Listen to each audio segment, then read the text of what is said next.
السلام علیکم ورحمۃ اللہ.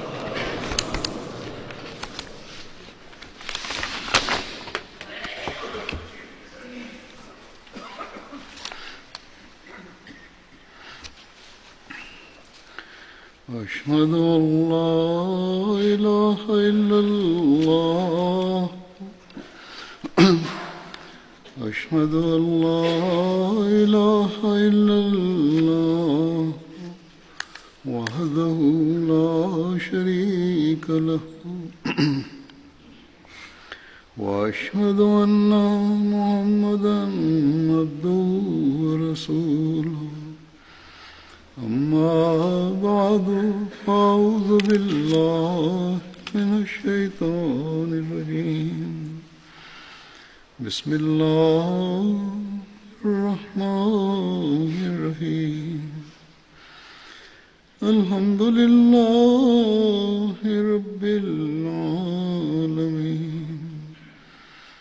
الرحمن الرحيم مالك يوم الدين. إياك نعبد وإياك نستعين. اهدنا الصراط المستقيم صراط الذين أنعمت عليهم غير المغضوب عليهم ولا الضالين.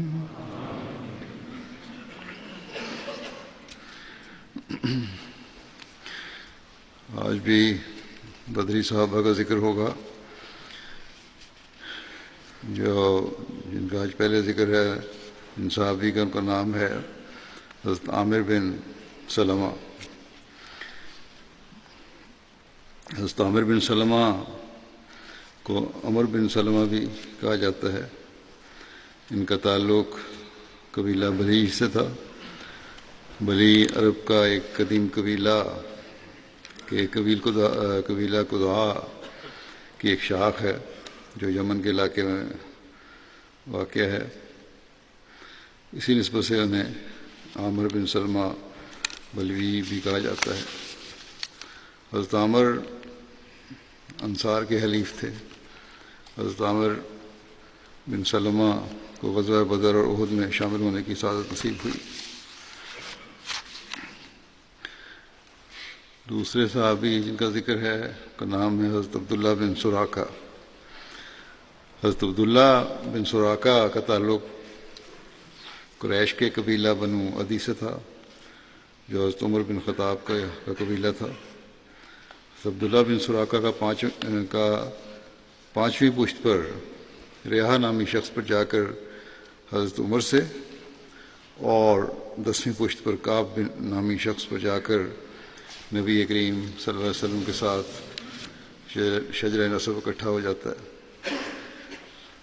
حضرت عبداللہ بن سراقہ کے والد کا نام سراقہ بن معتمر اور ان کی والدہ کا نام امہ بنت عبداللہ تھا. ان کی بہن کا نام زینب اور بھائی عمر بن سراقہ تھے. حضرت عبداللہ بن سراقہ کی بیوی کا نام امامہ بنت حارث تھا جن سے ان کے بیٹا عبداللہ پیدا ہوا. سیرت نگاروں کی اکثریت نے ان کو جنگ بدر میں شریک ہونا بیان کیا ہے، لیکن چند ایک نے کہا ہے کہ بدر میں شریک نہیں ہوئے تھے اور غزوہ احد اور بعد کے مارکوں میں شامل ہوئے تھے. بہرحال اکثریت کی رائے کے مطابق حضرت عبداللہ اور ان کے بھائی عمر بن سراقہ کو غزوہ بدر میں شامل ہونے کی سعادت نصیب ہوئی. حضرت عبداللہ کی نسل میں سے عمر یا عثمان بن عبداللہ، زید اور ایوب بن عبد الرحمن کا ذکر ملتا ہے. عبداللہ بن ابو بکر بیان کرتے ہیں کہ حضرت عبداللہ بن سراقہ نے اپنے بھائی عمر کے ہمراہ مکے سے مدینہ ہجرت کی اور دونوں نے حضرت رفاع بن عبداللہ بن عبد المنذر کے ہاں قیام کیا. حضرت عبداللہ بن سراقہ نے حضرت عثمان کے دور خلافت میں 35 ہجری میں وفات پائی. حضرت عبداللہ بن سراقہ سے مروی ہے کہ نبی کریم صلی اللہ علیہ وسلم نے فرمایا تساہروا ولو بالماء، کہ سحری کیا کرو خواہ پانی ہی کیوں نہ ہو، یعنی سحری کرنا لازمی قرار دیا۔ پھر جن صحابی کا ذکر ہے اگلے، ان کا نام ہے حضرت مالک بن ابو خالی۔ حضرت مالک بن ابو خالی کا تعلق قبیلہ بنو اجل سے تھا، جو قریش کے قبیلہ بنو عدی بن کعب کے حلیف تھے۔ ابو خالی ان کے والد کی کنیت تھی، جبکہ ان کا نام عمر بن زہیر تھا۔ حضرت مالک کا نام حلال بھی بیان کیا جاتا ہے۔ حضرت عمر نے جب مکے سے مدینہ کی طرف ہجرت کی تو اس وقت حضرت عمر کے خاندان کے دیگر افراد کے علاوہ حضرت مالک اور ان کے بھائی حضرت خالی بھی شامل تھے۔ حضرت مالک اپنے بھائی خالی کے ساتھ غزوہ بدر میں شریک ہوئے تھے، اور ایک قول کے مطابق غزوہ بدر میں حضرت خالی اپنے دو بھائیوں حضرت ہلال یعنی حضرت مالک اور حضرت عبداللہ کے ہمراہ شریک ہوئے تھے۔ حضرت عثمان کے دور خلافت میں حضرت مالک بن ابو خالی کی وفات ہوئی تھی۔ پھر اگلے جن صحابی کا ذکر ہے ان کا نام ہے حضرت واقد بن عبداللہ۔ حضرت واقد کے والد کا نام عبداللہ بن عبد مناف تھا، ان کا تعلق قبیلہ بنو تمیم سے تھا۔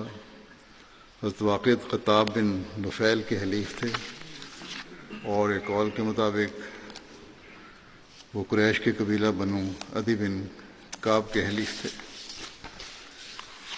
حضرت ابوبکر رضی اللہ عنہ کی تبلیغی مساعی کے نتیجے میں جن افراد کے اسلام قبول کرنے کا ذکر تاریخ اور سیرت کی کتابوں میں ملتا ہے، ان میں حضرت واقد بھی شامل ہیں۔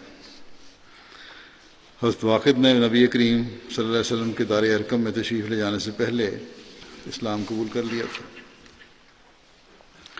دار ارقم کے بارے میں کچھ عرصہ ہوا میں بیان کر چکا ہوں کہ یہ کیا تھا، مختصر بیان کر دیتا ہوں کہ آن حضرت صلی اللہ علیہ وسلم کو جب یہ خیال پیدا ہوا کہ مکے میں ایک تبلیغی مرکز قائم کیا جائے جہاں مسلمان جمع ہوں، نماز وغیرہ کے لیے آئیں اور بے روک ٹوک اپنے اور اطمینان سے اپنے تربیتی امور کے بارے میں بھی آن صلی اللہ علیہ وسلم سے رہنمائی حاصل کرتے رہیں، اسی طرح اسلام کی تبلیغ بھی وہاں کی جا سکے، تو اس غرض کے لیے ایک مکان کی ضرورت تھی جو مرکزی حیثیت رکھتا ہو۔ چنانچہ آپ صلی اللہ علیہ وسلم نے ایک نو مسلم ارقم بن ابی ارقم کا مکان پسند فرمایا، جو کوہ صفا کے دامن میں تھا۔ اس کے بعد مسلمان یہیں جمع ہوتے تھے، یہیں نمازیں پڑھتے تھے، اور وہ لوگ جنہیں حق کی تلاش تھی حضرت صلی اللہ علیہ وسلم کے پاس جب تشریف آتے تھے تو آپ ان کی یہیں اسلام کی تبلیغ فرماتے تھے۔ اسی وجہ سے مکان تاریخ میں خاص شہرت حاصل کر گیا اور دارالاسلام کے نام سے بھی مشہور ہے۔ حضرت صلی اللہ علیہ وسلم نے قریباً 3 سال تک دار ارقم میں کام کیا، یعنی بعثت کے 4تھے سال آپ نے اسے اپنا مرکز بنایا، اور 6 سال کے آخر تک آپ نے اس میں یہ تبلیغی سرگرمیاں اور تربیتی سرگرمیاں جاری رکھیں۔ مورخین لکھتے ہیں کہ دار ارقم میں اسلام لانے والوں میں آخری شخص حضرت عمر تھے، جن کے اسلام لانے سے مسلمانوں کو بہت تقویت پہنچی اور وہ دار ارقم سے نکل کر کھلے طور پر تبلیغ کرنے لگ گئے۔ حضرت عمر نے جب مکے سے مدینہ کی طرف ہجرت کی تو اس وقت حضرت عمر کے خاندان کے دیگر افراد کے علاوہ حضرت واقد بھی ان کے ہمراہ تھے۔ حضرت واقد نے مکے سے مدینہ ہجرت کے وقت حضرت رفاع بن عبد المنذر کے ہاں قیام کیا۔ پھر حضور صلی اللہ علیہ وسلم نے حضرت واقد اور حضرت بشر بن براء کے درمیان عقد مواخات قائم فرمایا۔ حضرت واقد غزوہ بدر، احد اور خندق سمیت تمام غزوات میں رسول اللہ صلی اللہ علیہ وسلم کے ساتھ شامل ہوئے۔ حضرت صلی اللہ علیہ وسلم نے جب حضرت عبداللہ بن جہش کی قیادت میں ایک سریہ بھجوایا تو اس میں حضرت واقد بھی شامل تھے۔ اس سریے میں کفار کے ایک شخص عمر بن حضرمی قتل ہوا، اسے حضرت واقد نے قتل کیا تھا۔ اسلام میں یہ پہلا مشرک تھا جو قتل ہوا، اور حضرت واقد پہلے مسلمان تھے جنہوں نے کسی مشرک کو کسی جنگ میں قتل کیا ہو۔ اس سریہ کی تفصیل حضرت عبداللہ بن جہش کے ضمن میں پہلے بیان کر چکا ہوں۔ حضرت واقد نے حضرت عمر کی خلافت کے آغاز میں وفات پائی۔ پھر جن صحابی کا ذکر ہے ان کا نام ہے حضرت نصر بن حارث۔ حضرت نصر بن حارث انصار کے قبیلہ اوس کے خاندان بنو عبد بن رزاق میں سے تھے۔ ان کا نام نمیر بن حارث بھی بیان کیا جاتا ہے۔ ان کی کنیت ابو حارث تھی۔ ان کے والد کا نام حارث بن عبد اور والدہ کا نام سودا بنت سواد تھا۔ حضرت نصر بن حارث کو غزوہ بدر میں شریک ہونے کی سعادت نصیب ہوئی۔ ان کے والد حارث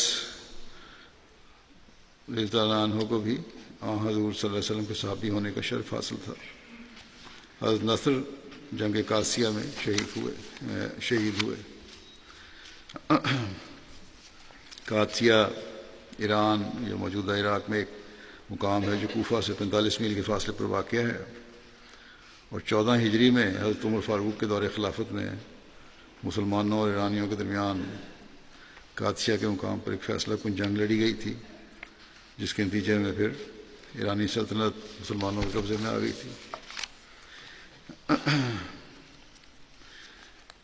حضرت مالک بن عمر ہیں صحابی جن کا اب ذکر ہوگا۔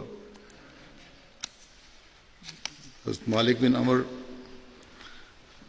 کا تعلق قبیلہ بنو سلیم کے خاندان بنو حجر سے تھا، اور یہ بنو عبد شمس کے حلیف تھے۔ ان کے والد کا نام عمر بن سمیت تھا۔ حضرت مالک اپنے 2 بھائیوں حضرت سقف بن عمر اور حضرت مدلج بن عمر کے ہمراہ جنگ بدر میں شریک ہوئے۔ حضرت مالک غزوہ احد اور دیگر غزوات میں حضرت صلی اللہ علیہ وسلم کے ساتھ شامل رہے، اور 12 ہجری میں جنگ یمامہ میں یہ شہید ہوئے۔ پھر جن صحابی کا ذکر ہے ان کا نام ہے حضرت نعمان بن اثر۔ حضرت نعمان کا تعلق انصار کے قبیلہ بلی سے تھا، اور قبیلہ بنو معاویہ کے حلیف تھے۔ انہیں لقیط بن اثر بھی کہا جاتا تھا، اسی طرح انہیں نعمان بن بلوی کے نام سے بھی ذکر کیا جاتا ہے۔ حضرت نعمان بن اثر بیعت عقبہ اور غزوہ بدر اور اسی طرح باقی تمام غزوات میں رسول اللہ صلی اللہ علیہ وسلم کے ساتھ شریک ہوئے تھے۔ ان کی شہادت جنگ یمامہ میں ہوئی، اور بعض کے نزدیک حضرت نعمان وہ شخص تھے جنہیں حضرت صلی اللہ علیہ وسلم کی وفات کے بعد مرتدین سے جنگ میں طلحہ نے شہید کیا تھا۔ پھر جن صحابی کا ذکر ہے ان کا نام ہے حضرت اویم بن ساعدہ۔ حضرت اویم بن ساعدہ کا تعلق قبیلہ اوس کی شاخ بنو عمر بن عوف سے تھا۔ حضرت اویم بیعت عقبہ اولیٰ اور ثانیہ دونوں میں شریک ہوئے۔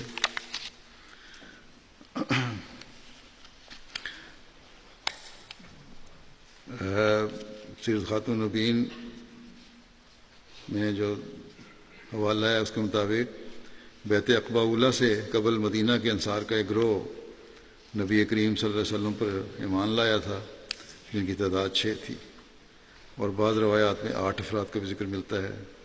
ان میں حضرت اویم بن ساعدہ بھی شامل تھے۔ تو طبقات الکبریٰ کے مطابق میں ہے کہ ہجرت مدینہ کے موقع پر رسول اللہ صلی اللہ علیہ وسلم نے حضرت عویم بن ساعدہ سے حضرت عمر کی، اور ایک دوسری روایت کے مطابق حضرت حاطب بن ابی بلتع کی مواقعات قائم فرمائی تھی۔ حضرت عبداللہ بن زبیر روایت کرتے ہیں کہ انہوں نے رسول اللہ صلی اللہ علیہ وسلم کو فرماتے ہوئے سنا کہ عویم بن ساعدہ اللہ کے بندوں میں سے کیا ہی اچھا بندہ ہے اور وہ اہل جنت میں سے۔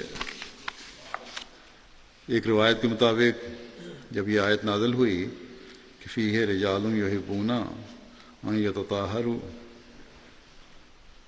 واللہ یحب المطہرین،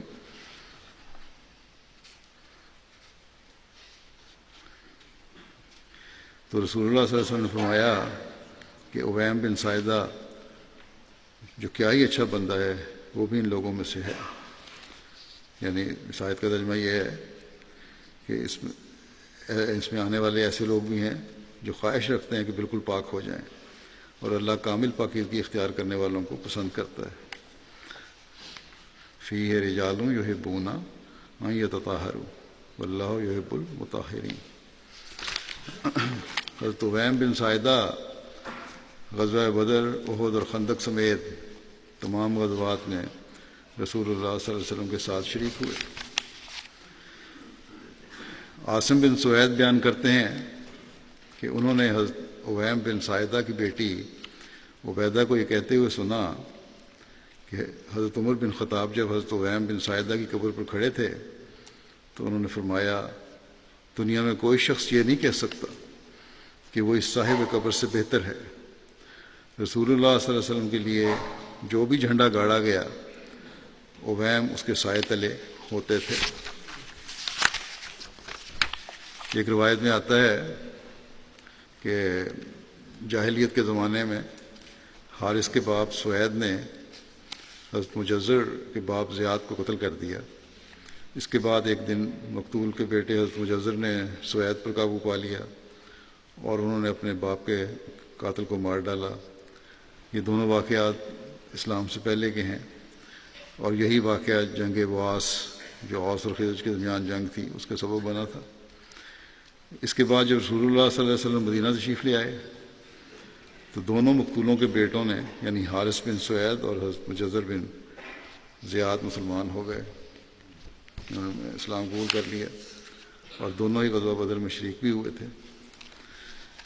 اب اس روایت کی کہاں تک ہے، بہرحال یہ روایت ہے کہ حارث بن سوید موقع کی تلاش میں رہا کرتے تھے اسلام آنے کے بعد بھی کہ اپنے والد کے بدلے میں حضرت مجزر کو قتل کریں، لیکن اسے ایسا موقع نہ میسر آ سکا۔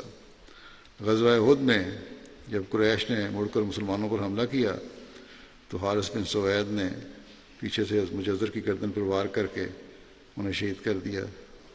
اور ایک قول کے مطابق یہ بھی ہے کہ حارث بن سوید نے حضرت قیس بن زید کو بھی شہید کیا تھا۔ غزوہ حمراء الاسد سے واپسی پر حضرت جبریل علیہ السلام نے حضرت صلی اللہ علیہ وسلم کے پاس آ کر آپ کو بتایا کہ حارث بن سوید اس وقت قباء میں موجود ہے۔ حارث بن سوید نے حضرت مجزر بن زیاد کو دھوکے سے قتل کر دیا ہے، اور حضرت صلی اللہ علیہ وسلم کو کہا کہ آپ حارث بن سوید کو حضرت مجزر بن زیاد کے بدلے میں قتل کریں۔ رسول کریم صلی اللہ علیہ وسلم نے فوراً یہ بات سن کے آپ فوراً قباء تشریف لے گئے، اور عام طور پہ اس وقت آپ تشریف نہیں لے جاتے تھے۔ اس وقت قباء میں سخت گرمی تھی، آپ وہاں پہنچے تو قباء میں مقیم انصاری مسلمان آپ کے پاس آ کر جمع ہو گئے۔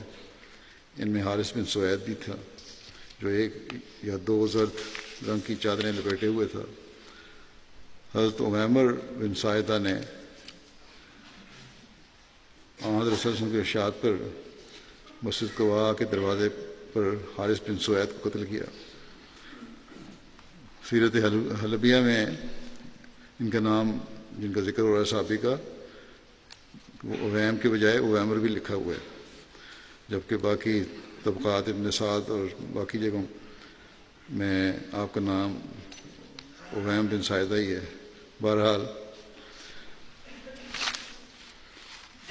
ایک اور روایت یہ بھی ہے کہ عبیم بن سوید کو نہیں آن صلی اللہ علیہ وسلم فرمایا تھا قتل کرنے کو، اس کو مارنے کو، جس نے مسلمان کو دھوکے سے شہید کیا تھا، بلکہ آپ دونوں ہی مسلمان تھے، قتل کا بدلہ قتل لیا گیا۔ دوسری روایت میں یہ ہے کہ حضرت عثمان کو حکم دیا تھا صلی اللہ علیہ وسلم نے۔ ایک روایت میں یہ بھی ہے کہ حارث نے کہا کہ خدا کی قسم میں نے مجزر کو قتل کیا ہے، مگر اس وجہ سے نہیں کہ میں اسلام سے پھر گیا ہوں، نہ اس لیے کہ مجھے اسلام کی سچائی میں کوئی شبہ ہے، بلکہ اس لیے کہ شیطان نے مجھے غیرت اور آر دلائی تھی، اور اب میں اپنے اس فعل سے خدا اور اس کے رسول کے سامنے توبہ کرتا ہوں، اور مقتول کا خون بہا دینے کے لیے تیار ہوں، اور مسلسل 2 مہینے روزے رکھوں گا اور ایک غلام کو آزاد کروں گا۔ مگر رسول اللہ صلی اللہ علیہ وسلم نے حارث کی اس معافی کو قبول نہیں کیا اور اسے قتل کی سزا دی گئی۔ ابو عمر کہتے ہیں، یہ روایت ہے سیرت الحلبیہ کی، ابو عمر کہتے ہیں کہ حضرت عبیم رسول اللہ صلی اللہ علیہ وسلم کی زندگی میں ہی فوت ہو گئے تھے، اور یہ بھی کہا جاتا ہے کہ آپ کی وفات، ابو عمر کی یہ روایت ہے، لیکن یہ بھی کہا جاتا ہے کہ آپ کی وفات حضرت عمر کے زمانہ خلافت میں 65 یا 66 سال کی عمر میں ہوئی تھی۔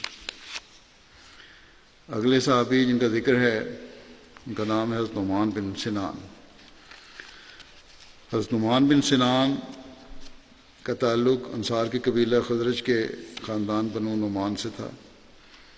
ابن ہشام نے لکھا ہے کہ حضرت نعمان بن نعمان بنو نعمان کے آزاد کردہ غلام تھے، جبکہ ابن سعد نے انہیں بنو عبید بن عدی کا آزاد کردہ غلام لکھا ہے۔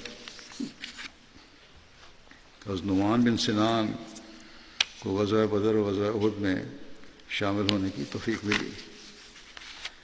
پھر جن صحابی کا ذکر ہے ان کا نام ہے حضرت انطرا مولا سلیم۔ حضرت انطرا حضرت سلیم بن عمر کے آزاد کردہ غلام تھے۔ یہ حضرت انطرا سلمی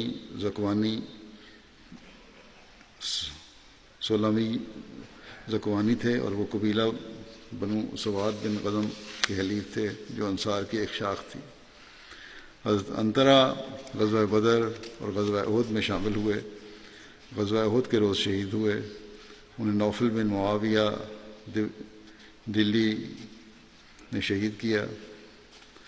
ایک قول کے مطابق حضرت انطرا کی وفات جنگ صفین میں حضرت علی کے دور خلافت میں 37 ہجری میں ہوئی تھی۔ پھر جن صحابی کا ذکر ہے ان کا نام ہے حضرت نعمان بن عبد عمر۔ حضرت نعمان بن عبد عمر کا تعلق انصار کے قبیلہ خزرج کی شاخ بنو دینار بن نجار سے تھا۔ ان کے والد کا نام عبد عمر بن مسعود تھا اور والدہ کا نام سمیرہ بنت قیس تھا۔ حضرت نعمان بن عبد عمر غزوہ بدر اور احد میں شریک ہوئے۔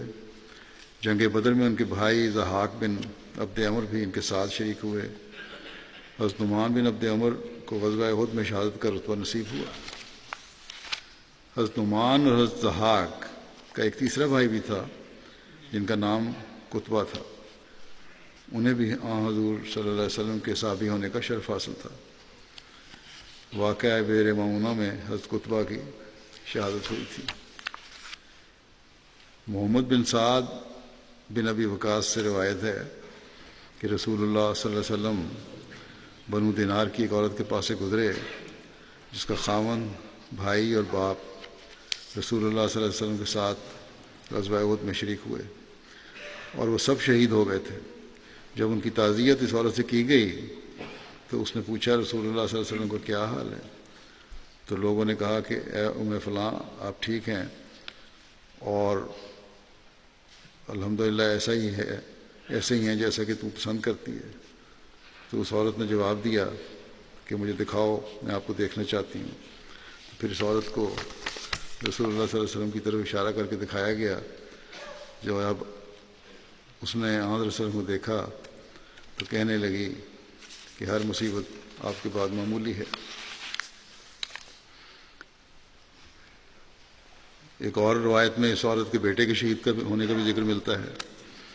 حضرت انس بن مالک بیان کرتے ہیں کہ جنگ احد کے موقع پر جب اہل مدینہ بہت گھبراہٹ کا شکار ہو گئے تھے، کیونکہ یہ افواہ پھیل گئی تھی کہ حضرت محمد رسول اللہ صلی اللہ علیہ وسلم کو شہید کر دیا گیا ہے، حتیٰ کہ مدینہ کے گلی کوچوں میں چیخو پکار مچ گئی تھی۔ تو ایک انصاری خاتون پریشان ہو کر گھر سے نکلی تو اس نے آگے اپنے بھائی، بیٹے اور شوہر کی لاش دیکھی۔ راوی کہتے ہیں کہ میں نے نہیں جانتا کہ پہلے اس نے کسے دیکھا تھا، مگر جب وہ آخری کے پاس سے گزری تو اس نے پوچھا یہ کون ہے؟ لوگوں نے بتایا کہ تیرا بھائی، تیرا شوہر، تیرا بیٹا ہے۔ اس نے پوچھا رسول اللہ صلی اللہ علیہ وسلم کا کیا حال ہے؟ لوگوں نے کہا وہ آگے ہیں۔ وہ عورت چلتی رسول اللہ صلی اللہ علیہ وسلم پہنچی اور اس نے رسول اللہ صلی اللہ علیہ وسلم کا دامن تھام لیا اور پھر کہا کہ یا رسول اللہ، میرے ماں باپ آپ پر قربان، جب آپ سلامت ہیں تو مجھے کسی نقصان کی کوئی پرواہ نہیں۔ ایک قول کے مطابق اس عورت کا نام سمیرہ بنت قیس تھا، جو نعمان بن عبد عمر کی والدہ تھیں۔ حضرت مسلم موعود رضی اللہ عنہ نے ایک موقع پر اس واقعے کا ذکر کیا ہے اور فرماتے ہیں کہ صحابہ کرام میں اس بہادری کی مثالیں بہت کثرت سے ملتی ہیں۔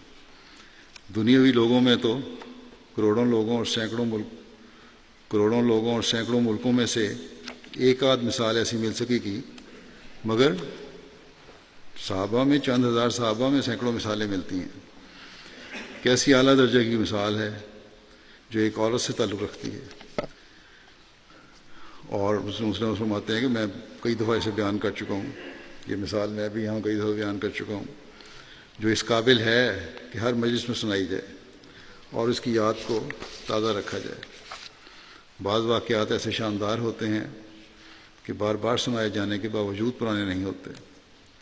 ایسا ہی واقعہ اس عورت کا ہے جس نے جنگ احد کے موقع پر مدینہ میں یہ خبر سنی کہ حضرت صلی اللہ علیہ وسلم شہید ہو گئے تھے۔ وہ مدینہ کی دوسری عورتوں کے ساتھ گھبرا کر باہر نکلی، اور جب پہلا سوار احد سے واپس آتا ہوا اسے نظر آیا تو اس نے اسے دریافت کیا کہ حضرت صلی اللہ علیہ وسلم کا کیا حال ہے؟ اس نے کہا کہ تمہارا خامند مارا گیا ہے۔ اس نے کہا میں نے تم سے رسول کریم صلی اللہ علیہ وسلم کے متعلق سوال کیا ہے اور تم میرے خامند کی خبر سنا رہے ہو۔ اس نے پھر کہا کہ تمہارا باپ بھی مارا گیا ہے، مگر اس عورت نے کہا میں تمہیں رسول کریم صلی اللہ علیہ وسلم کے متعلق پوچھتی ہوں اور تم باپ کا حال بتا رہے ہو۔ اس سوار نے کہا کہ تمہارے دونوں بھائی بھی مارے گئے، مگر اس عورت نے پھر یہی کہا کہ تم میرے سوال کا جواب جلد دو، میں رشتہ داروں کے متعلق نہیں پوچھتی، میں تو حضرت صلی اللہ علیہ وسلم کے متعلق پوچھتی ہوں۔ اس صحابی کا دل چونکہ مطمئن تھا اور جانتا تھا کہ آپ بخیریت ہیں، اس لیے اس کے نزدیک اس عورت کے لیے سب سے اہم سوال یہی تھا کہ اس کے متعلقین کی موت سے اسے آگاہ کیا جائے، مگر اس عورت کے نزدیک سب سے پیاری چیز حضرت صلی اللہ علیہ وسلم کی ذات تھی۔ اس لیے اس نے جھڑک کر کہا کہ تم میرے سوال کا جواب دو۔ اس پر اس نے کہا کہ رسول کریم صلی اللہ علیہ وسلم تو خیریت سے ہیں۔ یہ سن کر اس عورت نے کہا کہ جب آپ زندہ ہیں تو پھر مجھے کوئی غم نہیں، خواہ کوئی مارا جائے۔ اور ظاہر ہے کہ اس مثال کے سامنے، حضرت مسلم فرماتے ہیں کہ ظاہر ہے کہ اس مثال کے سامنے اس بڑھیا کی مثال کی کوئی حقیقت نہیں، جس کے متعلق خود نامہ نگار کو اعتراف ہے کہ ذکر کر رہے ہیں کسی واقعے کے بارے میں کہ اس کا دل مغموم غم کے بوجھ سے دبا ہوا معلوم ہوتا تھا۔ اور آپ بیان کرتے ہیں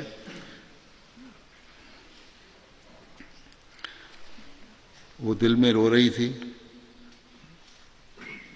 ایک کسی کا واقعہ بیان کیا ہے کہ دل مغموم تھا اور دل میں رو رہی تھی لیکن اظہار نہیں کیا۔ حضرت مسلم فرماتے ہیں مگر یہ صحابیہ کا واقعہ یہ نہیں ہے، یہ نہیں ہے کہ اس نے ضبط کیا ہوا تھا اور دل میں رو رہی تھی اور ظاہر نہیں کر رہی تھی، بلکہ یہ صحابیہ تو دل میں بھی خوش تھی کہ رسول کریم صلی اللہ علیہ وسلم زندہ ہیں۔ اس عورت کے دل پر صدمہ ضرور تھا، گو وہ اسے ظاہر نہیں کرنا چاہتی تھی، جس عورت کا بھی ذکر فرما رہے ہیں اپنے اس بیان میں، جہاں اخباروں نے اس کو لکھا تھا اس زمانے میں جب اپنے بیان فرمایا، مگر اس کے دل پر بھی تو کوئی صدمہ بھی نہیں تھا اس صحابیہ کے۔ اور یہ ایسی شاندار مثال ہے کہ دنیا کی تاریخ اس کی کوئی نظیر پیش نہیں کر سکتی، اور بتاؤ اگر ایسے لوگوں کے متعلق یہ نہ فرمایا جاتا کہ منہم من قضا نحبہ، تو دنیا میں اور کون سی قوم تھی جس کے متعلق یہ الفاظ کہے جاتے۔ بس مسلم وہ کہتے ہیں میں جب اس عورت کا واقعہ پڑھتا ہوں تو میرا دل اس کے متعلق ادب اور احترام سے بھر جاتا ہے، اور میرا دل چاہتا ہے کہ میں اس مقدس عورت کے دامن کو چھوؤں اور پھر اپنے ہاتھ آنکھوں سے لگاؤں کہ اس نے میرے محبوب کے لیے اپنی محبت کی ایک بے مثل یادگار چھوڑی۔ پھر اسی عشق و محبت کا ذکر بیان کرتے ہوئے ایک اور جگہ آپ نے اس طرح بیان فرمایا کہ دیکھو اس عورت کو رسول کریم صلی اللہ علیہ وسلم سے کس قدر عشق تھا۔ لوگ اسے یکے بعد دیگرے باپ، بھائی اور خاوند کی وفات کی خبر دیتے چلے گئے، لیکن وہ جواب میں ہر دفعہ یہی کہتی چلی گئی کہ مجھے بتاؤ کہ رسول کریم صلی اللہ علیہ وسلم کا کیا حال ہے۔ غرض یہ بھی ایک عورت ہی تھی جس نے رسول کریم صلی اللہ علیہ وسلم سے اس قدر عشق کا مظاہرہ کیا۔ پھر آپ اس بارے میں مزید فرماتے ہیں ایک دوسری جگہ کہ ذرا اس حالت کا نقشہ اپنے ذہنوں میں کھینچو، تم میں سے ہر ایک نے مرنے والے کو دیکھا ہوگا، کوئی نہ کوئی قریبی مرتا ہے، کسی نے اپنی ماں کو، کسی نے باپ کو، کسی نے بھائی کو، بہن کو مرتے دیکھا ہوگا۔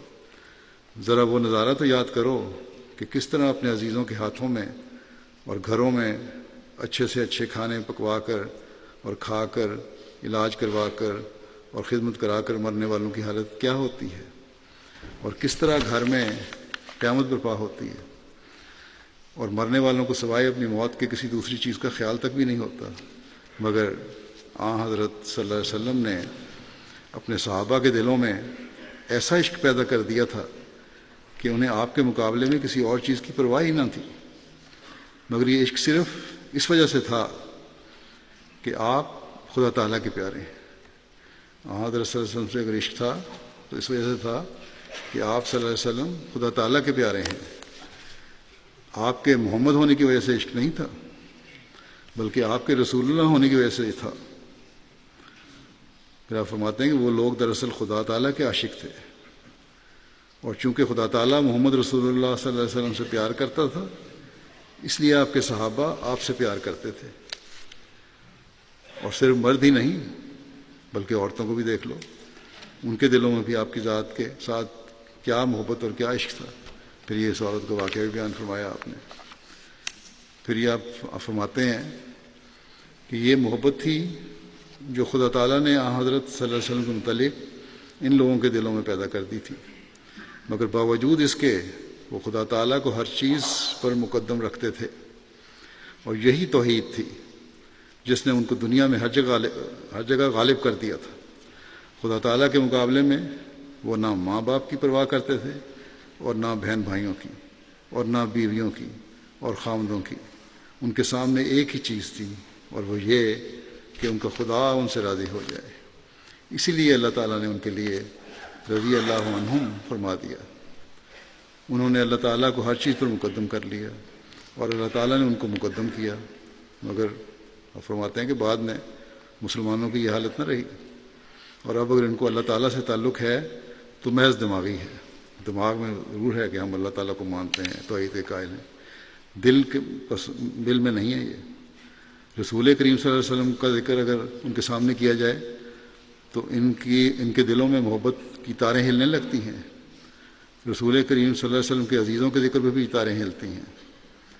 شیعہ سنی سب حضرت صلی اللہ علیہ وسلم اور آپ کی اولاد کے ذکر پر جوش میں آ جاتے ہیں، مگر اللہ تعالیٰ کے ذکر پر مسلمانوں کے دلوں کی تاریں نہیں ہلتی، حالانکہ حضرت صلی اللہ علیہ وسلم جیسی نعمت ہمیں خدا تعالیٰ ہی نہیں دی تھی۔ بس اللہ تعالیٰ کی محبت اور نام سے بھی ایک ایسا ہیجان ہمارے دلوں میں پیدا ہونا چاہیے، کیونکہ حقیقی ترقی اللہ تعالیٰ کی محبت سے ہی حاصل ہوگی، توحید پہ قائم رہنے سے ہی حاصل ہوگی۔ بس یہ ہے بنیادی اصول جسے ہمیں ہر ایک کو یاد رکھنا چاہیے۔ اللہ تعالیٰ ہمیں اپنے اندر اللہ اور رسول کی حقیقی محبت اور اس کا صحیح ادراک پیدا کرنے کی توفیق عطا فرمائے۔ اب میں بعض مرحومین کا ذکر کروں گا جن کا جنازہ بھی پڑھاؤں گا نماز کے بعد۔ پہلا ذکر ہے مکرم مودود احمد خان صاحب، امیر جماعت کراچی کا، جو مکرم نواب مسعود احمد خان صاحب کے بیٹے تھے۔ تو 14 جولائی کو 78 سال کی عمر میں ان کی وفات ہو گئی۔ انا للہ و انا الیہ راجعون۔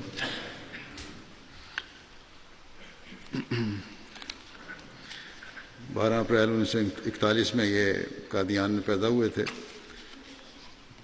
مکرم مسعود احمد خان صاحب اور صاحبزادی طیبہ صدیقہ صاحبہ کے گھر حضرت نواب مبارکہ بیگم صاحبہ اور حضرت نواب محمد علی خان صاحب کے پوتے تھے، اور حضرت ڈاکٹر میر محمد اسماعیل صاحب کے نواسے تھے۔ انہوں نے پنجاب یونیورسٹی سے LLB کی ڈگری لی، پھر کچھ دیر حضرت شیخ محمد احمد صاحب مدر کے ساتھ بھی پریکٹس کی، پھر ایک مشہور لا فرم ہے اور ڈگنم، اس کے ساتھ منسلک ہو گئے، ڈھاکہ چلے گئے، وہاں کام کرتے رہے اور تقریباً 52 سال اسی کمپنی کے ساتھ رہے، ان کے سینئر پارٹنر تھے، اور ان کا شمار پاکستان کے سینئر کارپوریٹ وکلاء میں ہوتا تھا۔ بین الاقوامی کمرشل قوانین اور بینکنگ اور کارپوریٹ قوانین کے ماہر تھے، اور اس حوالے سے بڑی شہرت رکھتے تھے۔ پاکستان کے کچھ کارپوریٹ قوانین کو بھی انہوں نے ترتیب دیا ہے۔ بڑی بڑی کمپنیوں کی طرف سے آپ کو ڈائریکٹرشپ کی پیشکش ہوتی تھی، لیکن آپ انکار کر دیتے تھے اور کہتے تھے کہ ایسے عہدوں میں بدعنوانیوں کے الزامات لگ جاتے ہیں، نہ بھی کچھ کر رہا ہو انسان، دوسروں کی وجہ سے ہی، اور اس طرح پھر یہ چیز جو ہے جماعت کی بدنامی کا باعث بن سکتی ہے، اس لیے میں ان سے بچتا ہوں۔ ان کی اہلیہ کے علاوہ انہوں نے 2 بچے چھوڑے ہیں، ایک بیٹا اور ایک بیٹی۔ ان کا بیٹا بھی وکالت سے منسلک ہے، اور بیٹی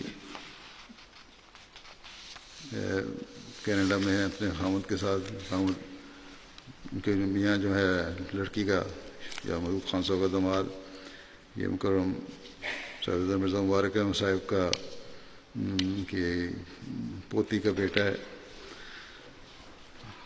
مودود احمد خان صاحب اکتوبر 1996 میں امیر ضلع کراچی مقرر ہوئے۔ اس سے قبل آپ نائب امیر اور سیکرٹری امور خارجہ کے طور پر خدمات میں چلاتے رہے۔ فضل عمر فاؤنڈیشن، ناصر فاؤنڈیشن، طاہر فاؤنڈیشن کے ڈائریکٹر بھی تھے، اور 84 کے جو جماعت پر جو اطلاع آیا اس نتیجے میں پریس کے ساتھ بھی ان کا کافی اچھا رابطہ رہا۔ ان کی اہلیہ امت المومن صاحبہ جو مطلب عمر علی صاحب مرحوم کی بیٹی ہیں، اور ان کی والدہ کا نام سیدہ بیگم تھا، جو میر محمد اسحاق صاحب کی بیٹی تھی۔ وہ کہتی ہیں کہ بڑی سادہ طبیعت، خوش اخلاق، ہمدرد، منتصر المزاج اور شفقت کرنے والے تھے۔ جن سے بھی آپ کا تعلق رہا ایسا ہی تھا کہ ہر کوئی یہ کہتا تھا کہ ایسا محسوس ہوتا ہے جیسے ہم سے سالہ سال کا تعلق ہے، چاہے وہ جماعت کا چھوٹے سے چھوٹا کارکن ہو یا سینئر ممبر ہو۔ پھر آپ یہ کہتی ہیں کہ کوئی ایک پہلو بھی ایسا نہیں جس میں کسی بھی لحاظ سے میں بحیثیت شوہر یا بحیثیت باپ ان میں کمی دیکھی ہو۔ آئیڈیل شوہر تھے، آئیڈیل باپ تھے، آئیڈیل شخص تھے، اور ہر شخص آپ سے بڑا متاثر ہوتا تھا۔ ان کے بیٹے مامون احمد خان کہتے ہیں کہ آئیڈیل باپ تھے، بچپن سے ہی ہمیں نماز کی عادت ڈالی، بہت چھوٹی عمر سے ہی مجھے اپنے ساتھ نماز فجر پر ساتھ لے جایا کرتے تھے، اور بڑوں کی عزت اور خدمت کی تلقین بھی کیا کرتے تھے، اور ہم دونوں بہن بھائیوں پر ان کی بڑا اثر ہے، ان کی نماز کی پابندی اور دوسری مالی قربانی کا۔ مالی قربانی میں بھی صف اول میں تھے، اور کہتے ہیں جب ہم روا جاتے تھے تو بیشتی مکر میں لے جاتے تھے، اور بزرگوں کی قبروں پر، صحابہ کی قبروں پر لے جا کے ہمیں ان کے بارے میں تعارف بھی کروایا کرتے تھے۔ اور ان کی ساری آپ میں بڑی تھی، غنا بڑا پایا جاتا تھا، غریبوں سے بڑے عاجز ہو کے ملتے تھے، لیکن یہ نہیں کہ کسی افسر سے اس لیے ملنا کہ شاید میری ترقی کا باعث بن جائے یا مجھے فائدہ ہو، ان کے سامنے بالکل وہ اپنا ایک وقار رکھتے تھے۔ ان کی اہلیہ کہتی ہیں میں ان کے مذاق سے کہا کرتی تھی کہ آپ باقی لوگوں سے بڑا اچھی طرح ملتے ہیں، لیکن جب کوئی بڑا افسر ہوتا ہے تو وہاں آپ بڑا خاص وقار سے رکھتے ہیں، لگتا ہے وہاں آپ کی نوابیت سامنے آ جاتی ہے۔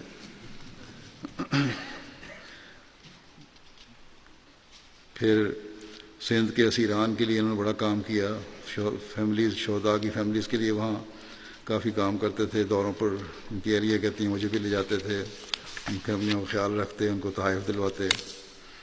مہمان نوازی کا وصف میں بہت زیادہ تھا، اس کا ہر ایک نے ذکر کیا لکھنے والے نے۔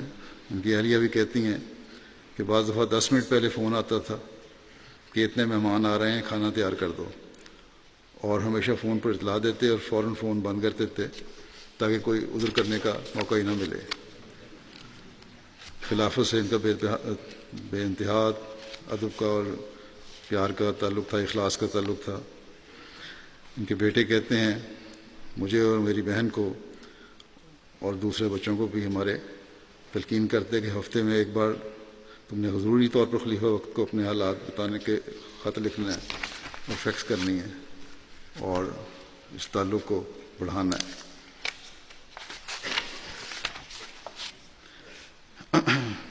پھر ان کو ایک کچھ عرصہ پہلے 2 سال ہوئے کینسر کی ہوئی تکلیف، پھر علاج ہوتا رہا، علاج میں الگ سے ٹھیک ہو گیا۔ انہوں نے مجھے بھی لکھا کہ علاج ٹھیک ہے، میں نے دفتر دوبارہ بھی جانا شروع کر دیا ہے، تقریباً آدھے سے زیادہ کام کرنا شروع کر دیا ہے۔ لیکن پھر چند دن پہلے ان کو ایک دم طبیعت ان کی خراب ہوئی اور پھر اسی میں لگتا ہے کہ دل کا حملہ ہوا اور جس کی وجہ سے جان پر نہیں ہو سکے۔ بہرحال ان کے جب علاج ہو رہا تھا کینسر کا تو ان کے متعلق ڈاکٹر کہتے ہیں کہ ہم بڑے متاثر ہیں اس شخص سے۔ ایک تو یہ ہے کہ بڑے صبر اور حوصلے والے ہیں، دوسرے ہمارے سے گفتگو میں یہ پتہ لگا ہمیں کہ بڑے اسکالر بھی ہیں۔ اور ان کے بیٹے کہتے ہیں جب جاتے تھے ہم تو ڈاکٹر ہسپتال کے ڈاکٹر احتراماً کھڑے ہو جایا کرتے تھے ان کو دیکھ کے۔ غیر جماعت نوجوان بھی اب تعزیت کے لیے کہتے ہیں آئے۔ ایک نوجوان نے مجھے کہا کہ اخلاق کا اور مینٹرشپ کا میری زندگی پر ان کا بہت اثر ہے۔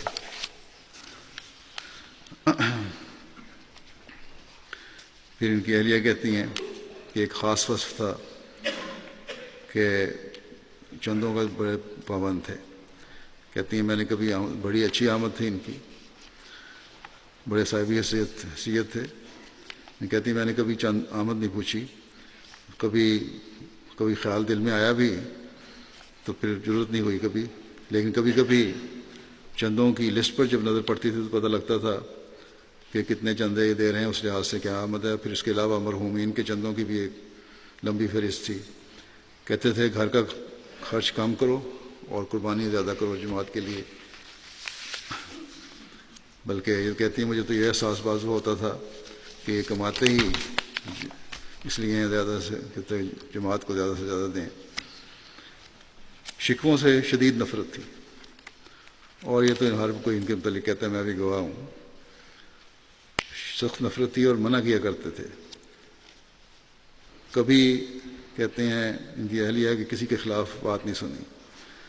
چغل خوری کے بھی بہت زیادہ خلاف تھے، اور ایک نصیحت جو آپ نے کئی بار کی وہ یہ تھی کہ زندگی میں کسی سے امید نہ لگانا، جو کرنا ہے اپنی طاقت سے کرو تاکہ بعد میں کسی سے شکوہ نہ پیدا ہو۔ میجر بشیر طارق صاحب نے بیان کیا کہ ایک مرتبہ انہوں نے ان سے کہا، وہ بھی نائب امیر تھے شاید یا کسی اور عہدے پہ، بہرحال کہ ضرورت سے زیادہ آپ نرمی سے پیش آتے ہیں، تھوڑی سختی کیا کریں، بعض کاموں میں سختی کرنی پڑتی ہے۔ تو اس پر انہوں نے جواب دیا کہ آپ ایک والنٹیئر پر کس طرح سختی کر سکتے ہیں جو اپنا وقت نکال کر خدمت کے لیے آیا ہے، اس پر سختی کیسے کر سکتے ہیں؟ اس نے بڑے پیار سے کام لیا، اور خدام نے بھی مجھے لکھا، قائدین نے بھی لکھا کہ بڑے پیار سے یہ ہمارے سے کام لیتے تھے، ڈیوٹیاں بھی دیتے تھے۔ جماعت کراچی نے حالات کی وجہ سے، بلکہ مرکز نے کہا تھا عمرا کے ساتھ سیکورٹی ہونی چاہیے، خدام ڈیوٹی پہ جاتے تھے تو ان کا خیال رکھتے، اپنے گھر پہنچ کر کہتے مجھے کہ اپنے گھر جا کے اطلاع دینا فون پہ کہ خیریت سے پہنچ گئے ہو۔ قائد نے لکھا ہے کبھی کبھی میرے پاس اگر سواری اپنی نہ ہوتی تو اپنی کار مجھے دے دیتے تھے کہ گھر لے جاؤ تاکہ احتیاط سے گھر پہنچ جاؤ۔ ان کی بیٹی کہتی ہیں کہ ابا نے ہمارے اندر بچپن سے ہی اللہ تعالیٰ کے یقین اور خلافت سے مخلصی اور خلیفہ وقت کی فرمانبرداری کی بہت بڑی مثال پیش کی اور اس پر قائم رہنے کی ہمیں تلقین کرتے تھے۔ اور جلسے بڑی باقاعدگی سے بیماری میں بھی سنتے رہے۔ لائیو سٹریم USA کا جلسہ سنا، مجھے روز کہتے تھے کہ تم بھی سنا کرو۔ جرمنی اور کینیڈا کا جلسہ جب اکٹھا ہو رہا تھا تو یہ بیٹی کینیڈا رہتی ہے، تو اس نے کہا کہ جلسے پہ رہیں۔ انہوں نے کہا کہ میں بھی جرمنی کا جلسہ سن رہا ہوں، اور باقاعدگی سے خطبات وغیرہ سننے کو ان کی عادت تھی۔ رمضان کے مہینے کا بہت اہتمام کرتے تھے، کبھی اس مہینے میں کہیں جانے کا یا سفر کا پروگرام نہیں بناتے تھے تاکہ رمضان کا جو احترام ہے وہ قائم رہے۔ اس میں بہت سے لوگوں کے لیے سبق ہے جو چھوٹی چھوٹی باتوں پر سفر کے بہانے نکال لیتے ہیں اور روزے چھوڑ دیتے ہیں۔ کراچی کے ایک سابق مربی ہیں سید حسین احمد، ان کے کزن بھی ہیں، کہتے ہیں کہ کراچی کے دوران قیام جب میں وہاں مربی سلسلہ تھا تو اجلاس عاملہ میں کسی مشکل مرحلہ پر اکثر کہتے تھے کہ یہ اللہ کے کام ہے، ہم نے تو صرف ہاتھ لگانا ہے، اس لیے اپنی کوشش کرنی چاہیے۔ ہر ملنے والے کھڑے ہو کر استقبال کرتے تھے، ہر سوالی کی درخواست کو غور سے سنتے اور پڑھتے تھے، مناسب کارروائی کرتے تھے، یتامہ و بے افغان اور غربا کی حتی المقتور امداد کیا کرتے تھے۔ باوجود جماعتی بجٹ کی تنگی کی گنجائش پیدا کر لیا کرتے تھے۔ کراچی کی ایک خاتون ہیں مریم سمر صاحبہ، کہتی ہیں کہ وہ اپنے بچوں کی ہی نہیں بلکہ ساری کراچی جماعت کے لیے ایک شفیق باپ کی طرح تھے، اور ہر ایک کی خوشی اور غمی میں شریک ہوتے تھے، سب کی فکر کرتے تھے، بہت عاجز اور بہت معاملہ شناس تھے۔ ایک مرتبہ کسی پروگرام میں ان کا نام نواب مودود احمد خان لکھا گیا تو انہوں نے اپنے قلم سے نواب کا لفظ کاٹ دیا۔ قائم مقام امیر نائب امیر ہیں قریشی محمود صاحب کہتے ہیں کہ اپنے دور امارت میں ایک نہایت شفیق اور مہربان باپ کی طرح افراد جماعت کراچی کی رہنمائی کی، اور بڑے ہر دل عزیز شخص اور شفیق اور قابل احترام وجود تھے، بہت متحمل مزاج تھے، بردبار شخصیت کے حامل تھے، انکسار والی طبیعت تھی، ایک شخصیت کا نمایاں پہلو تھا ان کا انکسار۔ بڑا ہو یا چھوٹا، امیر ہو غریب، تعلیم یافتہ ہو یا ان پڑھ، ہر ایک کے ساتھ نہایت محبت سے ملتے تھے اور توجہ سے ان کی بات سنتے تھے، پھر مشورے سے نوازتے تھے، اور ہر ایک آنے والے کو چاہے چھوٹا ہو بڑا ہو اپنی کرسی سے اٹھ کے ملا کرتے تھے۔ جماعتی ذمہ داریوں کو ادا کرنے اور روزانہ کئی گھنٹے رات دیر تک دفتر میں بیٹھ کر اپنے جماعتی مفروضہ امور سے انجام دیتے تھے۔ مفوضہ اپنے دفتر سے سیدھے جماعت کے دفتر میں آتے تھے اور پھر رات 10 بجے تک بیٹھتے تھے۔ پھر جماعت کے بچوں اور نوجوانوں کی حصول تعلیم کے لیے راغب کرنے کی بہت کوشش کرتے تھے۔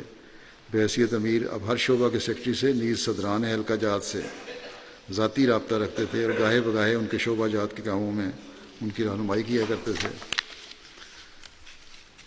صدر انصار اللہ پاکستان لکھتے ہیں کہ جماعت کی تعلیم اور تربیت کے لیے بڑے فکر مند رہتے تھے۔ ایک مرتبہ کہتے ہیں میں دورے پہ وہاں گیا، عہدیداروں کا ریفریشر کورس تھا، تو میرے پاس آئے اور بڑے درد سے مجھے کہا کہ آپ کراچی آئے ہیں ریفریشر کورس کے لیے، میں آپ کو صرف یہ بتانا چاہتا ہوں کہ آج فجر کی نماز پر مسجد میں صرف 3 انصار تھے ہم، جبکہ مسجد کے قریب بہت سے گھر ہیں اور گاڑیاں بھی ہر ایک کے پاس ہیں، آسانی سے نماز فجر پہ آ سکتے ہیں۔ اور پھر انہوں نے کہا کہ اس میٹنگ میں سارے عہدیداران آئے ہوئے ہیں، آپ ان کو سمجھائیں کہ اولاً اپنے اندر نیک اور پاک تبدیلیاں پیدا کریں اور عبادت کی طرف خصوصی توجہ کریں، پھر اپنی اولادوں اور نوجوان نسل کی تعلیم و تربیت کی بھی فکر کریں۔ کہتے ہیں ایک درد تھا ان کے اندر یہی بات کر رہے تھے. پھر یہ ایک خاتون نے لکھا ہے کہ انڈیا جو ہم جا رہے تھے، قادیان جا رہے تھے، تو ہر ایک کے پاس کچھ نہ کچھ انڈین کرنسی تھی، اور پہلے ہمیں یہی تھا کہ اجازت ہے لے جانے کی، لیکن بعد میں کہا گیا کہ نہیں ہے. امیر صاحب کو ان ہر ایک کو فارم دیا گیا پر کرنے کے لیے. انڈین امیگریشن کے کارکن نے انہیں بتایا کہ کرنسی لے جانے کی اجازت تو نہیں ہے، مگر اگر آپ غلطی سے لے آئے ہیں تو کوئی بات نہیں، اس فارم میں اس کا ذکر نہ کریں اور لے جائیں. لیکن امیر صاحب نے ان کی بات نہیں مانی، اور فارم میں اپنے پاس موجود جو رقم تھی ان کی، تقریباً تھوڑی رقم نہیں تھی، 25-30 ہزار روپے تھے، اس کو ڈکلیئر کر دیا. اس کارکن نے امیگریشن کے دوبارہ کہا کہ یہ یہاں نہ لکھیں، ورنہ ہم قانون کی روح سے اس رقم کو ضبط کرنے پہ مجبور ہیں. پھر بھی آپ نے فارم میں پوری دیانتداری سے یہ رقم ڈکلیئر کی، اور پھر ان کو خوشی سے ساری رقم دے دی کہ ٹھیک ہے تم اس کو ضبط کرو. کسی بھی قسم کی آسانی سے فائدہ نہ اٹھایا. اور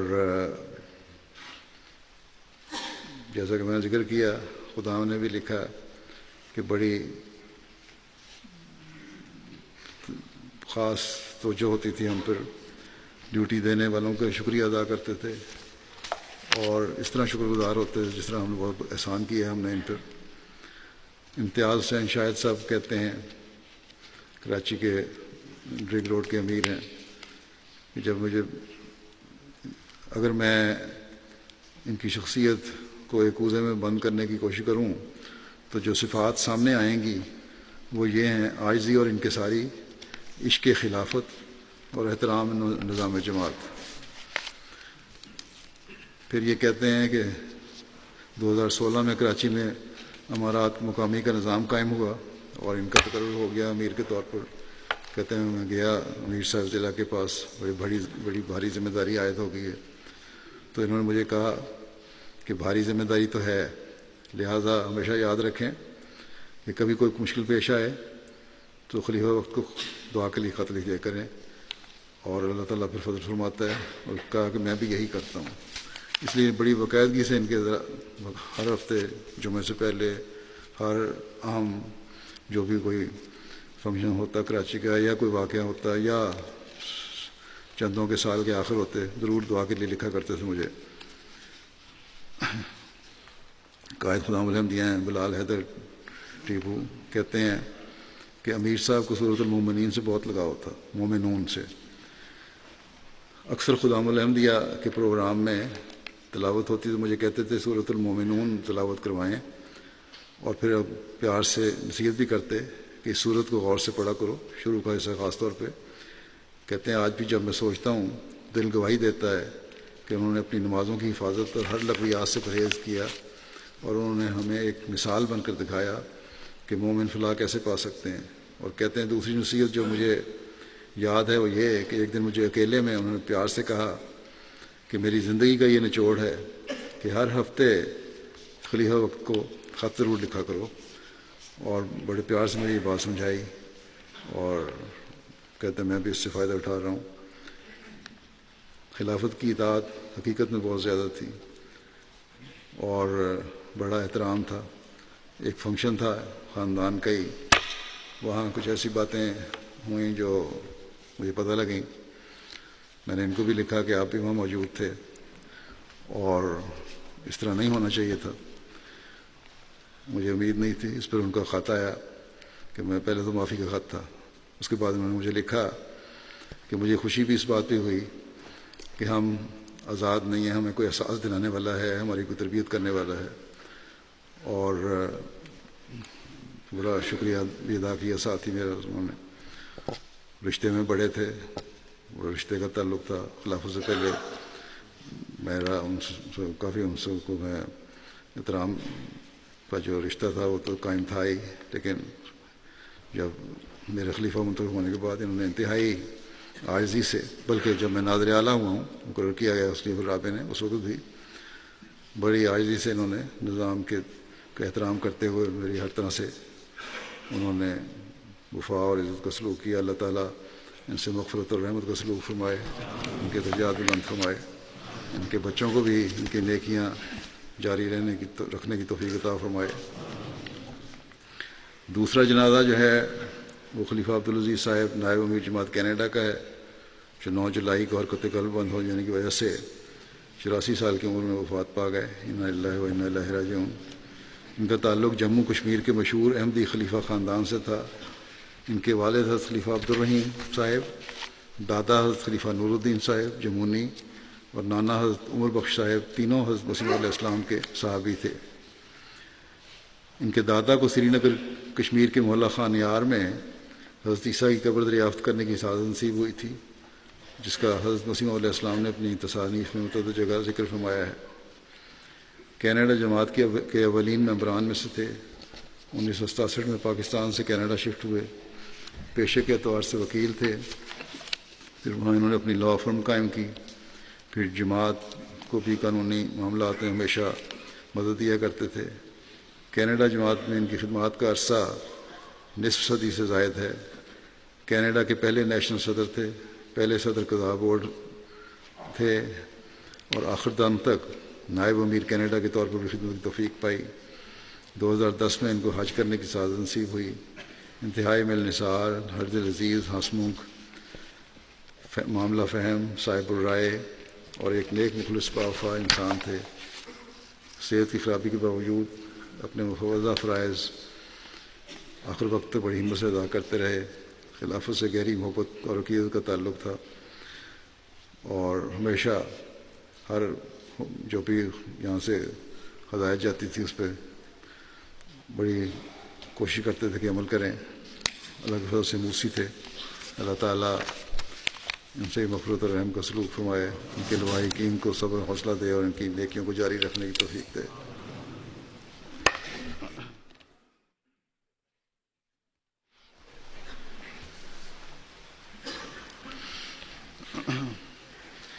الحمد لله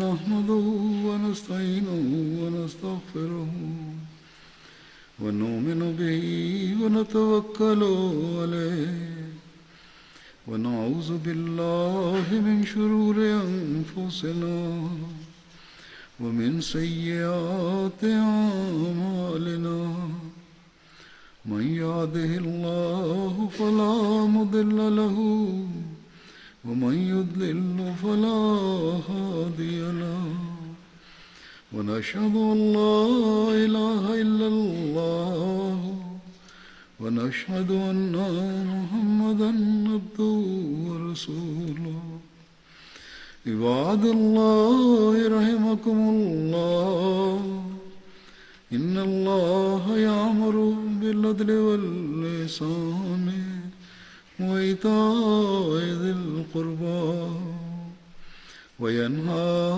عن الفحشاء والمنكر والبغي يعظكم لعلكم تذكرون اذكروا الله يذكركم وادعوه يستجب لكم ولذكر الله أكبر